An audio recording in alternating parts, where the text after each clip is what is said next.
All right, welcome back to 656 Sports and Things. My name is Nathan. Just watched NWA EMPOWERRR.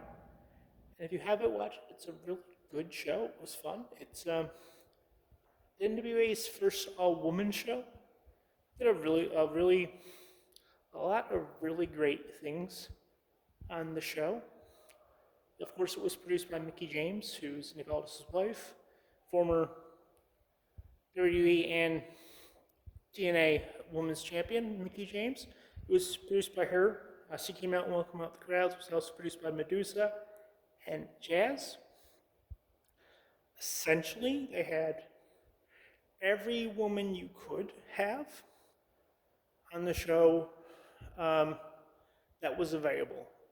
What I mean by that is there's not a lot of people more known with women's wrestling outside of the WWE, maybe that are still actively taking part of it, than Mickie James, Gail Kim, and Jazz. I mean, you could argue get Trish Stratus, but nothing against the NWA.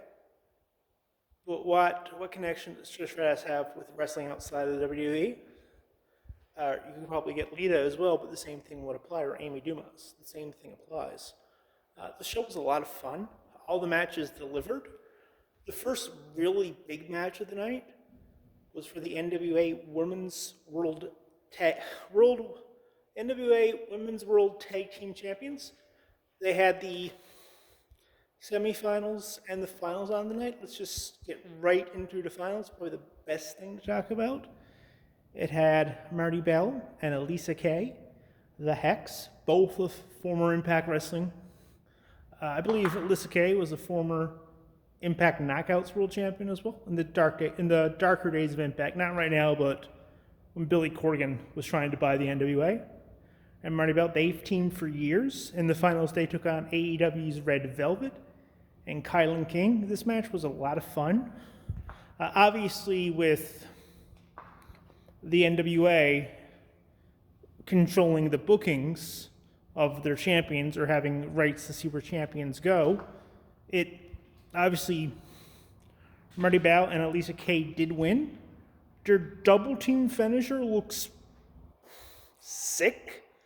Essentially, Elisa Kay picks him up into like a wheelbarrow suplex, so he has one of the opponents wrapped around. I believe it was Red Velvet. Red Velvet can take a pin, it's not that big of a deal. Wrapped around like a wheelbarrow suplex. Marty Bell forearmed her in the face to get her down and kind of did like a pedigree. It looks sick. I don't know how you kick out of that, but that match was a lot of fun. Then you have Medusa, who they brought down to ringside, because if there's someone who is concerned with women's wrestling outside of the WWE, it is Medusa. Wrestled all over Japan, Medusa. Wrestled in WWE as a Lunger Blaze, is in the WWE Hall of Fame. Pretty much did everything that women's wrestling could do at one point.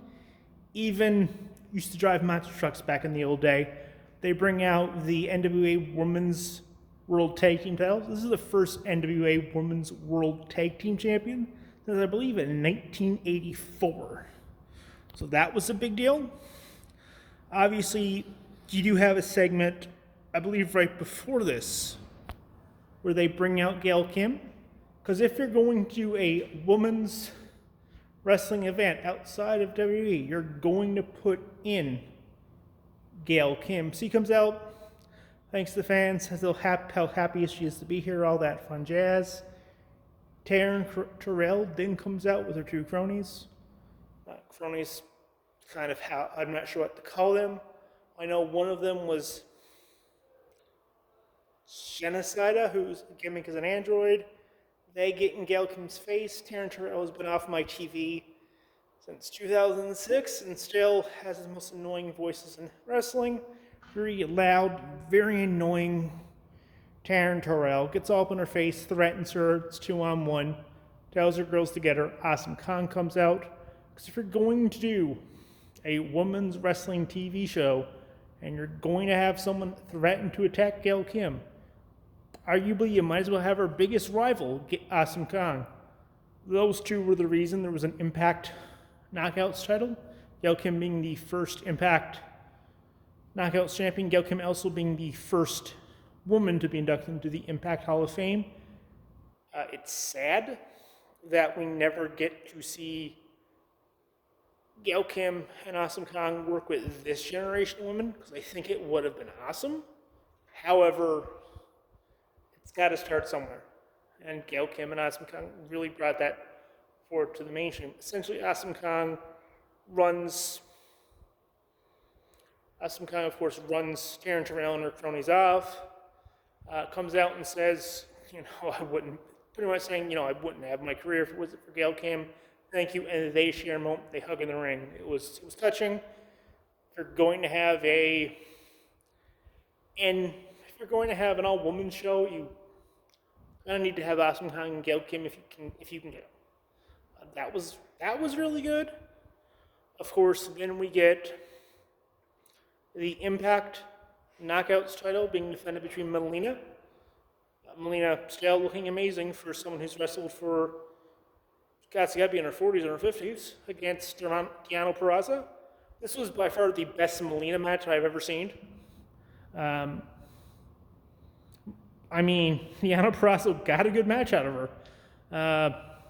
I don't know how hard that is when Deonna Purrazzo, arguably one of the best women's wrestlers in the world right now, probably at least top 5. This was what it should have been. It put Deonna Purrazzo over as a killer, as a smart wrestler, and Melina looked good. The finish essentially came down to Deonna Purrazzo had a official armbar locked in, and she was working on the body parts all match.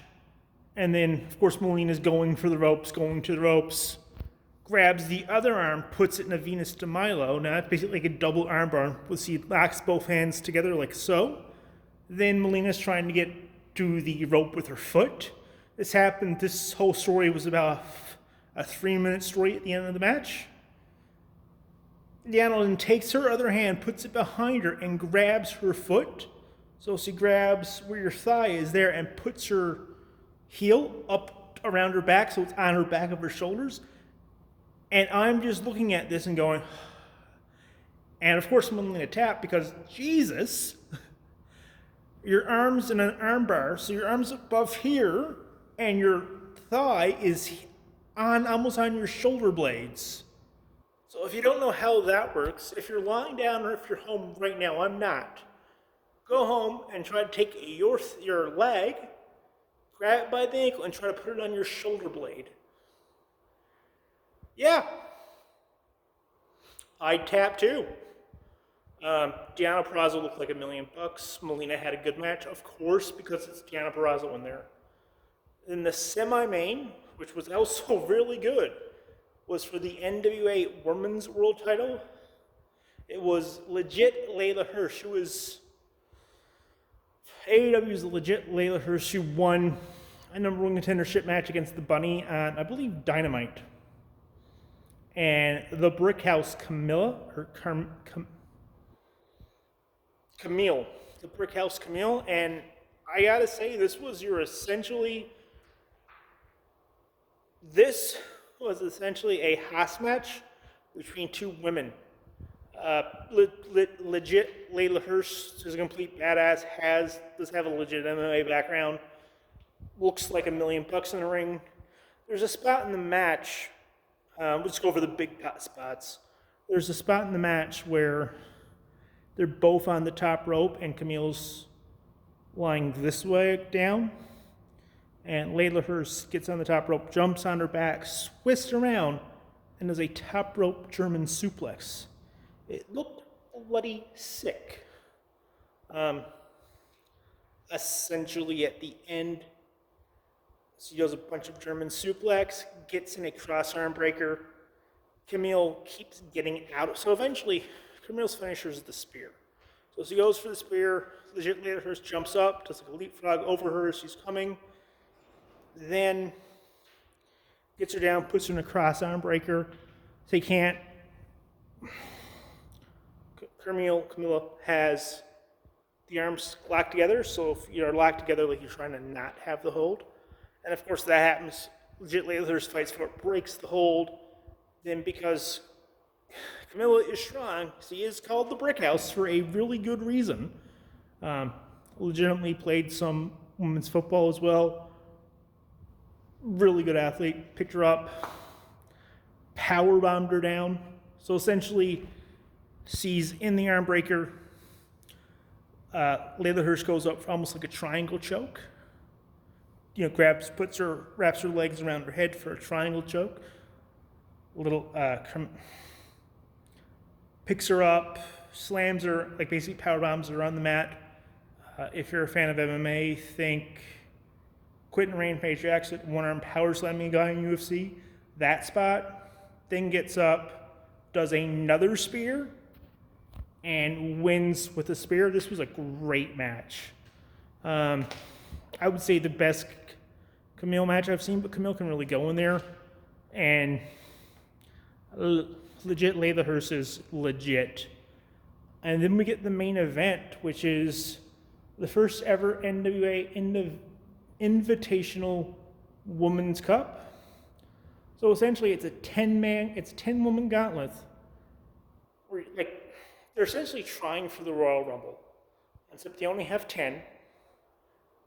And what they do is they let people have pinfalls and submissions. So it's essentially a time gauntlet. But instead of when you pin someone else comes out, another competitor comes out every 1 minute.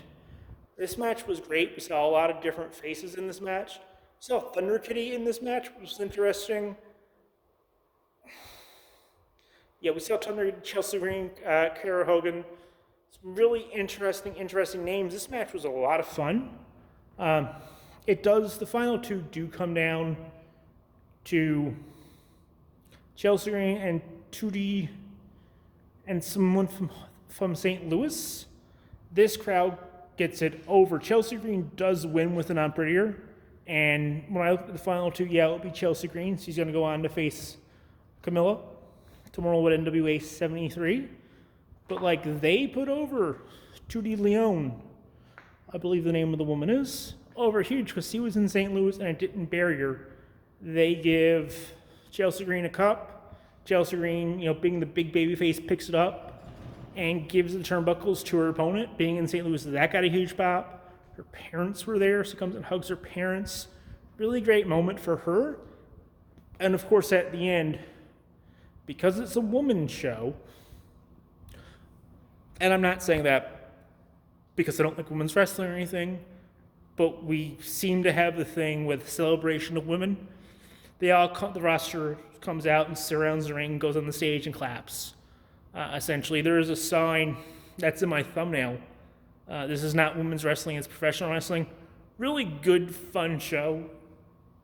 It's one of the better non-WWE women's show that we've seen. We didn't have Evolution this year for the last 2 years, so that was a good show. It's worth checking out. Interesting show. Go watch it. If you like this video, hit the like and subscribe. The buttons are down there or on the screen. You all have a great rest of your day. I'll talk to you again soon. Bye.